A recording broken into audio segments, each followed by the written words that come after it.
کیا آپ جانتے ہیں ایک نوجوان نے اللہ اور اس کے رسول کی رضا کے خاطر مکہ مکرمہ چھوڑ دیا۔ جب اس نوجوان کا انتقال ہوا تو نبی کریم صلی اللہ علیہ وسلم خود اس کی قبر میں اترے۔ آخر وہ نوجوان کون تھا؟ یہ نوجوان تھے حضرت ذوالبجادین رضی اللہ تعالی عنہ۔ اسلام قبول کرنے کی وجہ سے ان کے چچا نے ان سے سب کچھ چھین لیا، حتیٰ کہ کپڑے بھی، مگر انہوں نے ایمان کا سودا دنیا سے نہیں کیا۔ وہ ہجرت کر کے مدینہ منورہ تشریف لے گئے، نبی کریم صلی اللہ علیہ وسلم کی صحبت کو اختیار کیا۔ غزوہ تبوک میں ان کا انتقال ہو گیا۔ رات کے وقت جب انہیں دفنایا جا رہا تھا تو نبی کریم صلی اللہ علیہ وسلم خود ان کی قبر میں اترے۔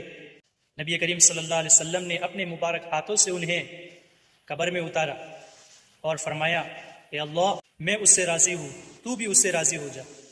میرے بھائیو اور بہنوں، جو اللہ اور اس کے رسول کی خوشی کو دنیا پر ترجیح دیتا ہے تو پھر اللہ تبارک و تعالیٰ اسے ایسی عزت عطا فرماتے ہیں کہ تاریخ میں ایسی مثالیں بہت کم ملتی ہیں۔